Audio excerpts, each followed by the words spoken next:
Ang motor na ito ay XRM 125 carb na manual clutch. At ito po yung limited edition na ginawa ni Honda. Humina raw yung hatak pero okay naman yung kanyang clutch. Kaya itap overhaul natin para makita kung anong problema. At ito pala ay naka 57mm na cylinder block. Ito na yung piston. At kung mapapansin nyo, may gasgas na yung piston. At putol rin yung piston ring. Kaya ito ang dahilan kaya humina yung hatak. Itong cylinder head niya ay huwag na natin galawin dahil bago pa raw yung valve seal niya at naport na rin ito nung nakarang isang buwan. Pero i-check lang natin kung walang singaw yung balbula. Unang i-check natin ay yung exhaust valve. Buhusan natin ito ng gasolina para makita kung may singaw. At goods na goods pa. At ang susunod naman ay itong intake valve. Buhusan na rin natin ng gasolina. At wala rin singaw. Ngayon ay napansin ko itong piston niya ay umaabot pala sa cylinder head. At itong gilid ng piston, ito yung tumatama sa cylinder head.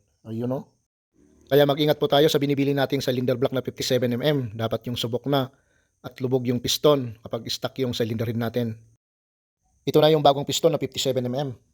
At kung minsan ay nalilito tayo kung saan yung bandang exhaust o sa bandang intake.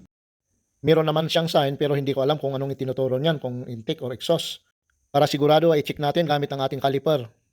Kung mapapansin nyo, sa isang side ay mas malawak, mas maiksi sa kabila. Ngayon mga kaibigan, yung mas malawak, yun po yung bandang exhaust. Kaya yung itinuturo ng sign ay sa bandang exhaust. Ngayon ay kabit na natin yung piston at alam na natin kung anong posisyon yung piston. Mag-ingat po tayo sa paglagay ng lock ng piston pin, baka tumalsik sa loob.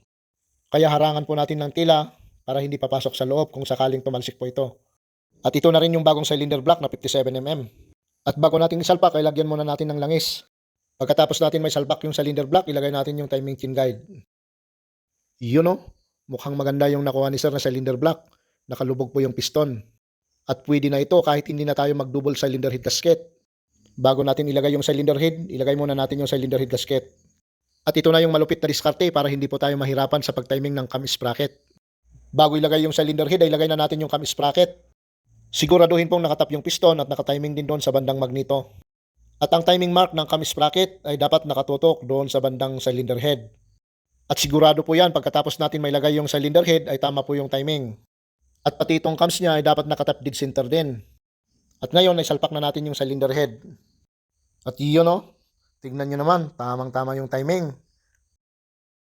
At itong kulay bronzy na spacer ay dito natin ilagay kasi dito dumadaan yung langis na galing oil pump. At higpitan lahat ng tornilyo at itisting na lang. Magbaram siya,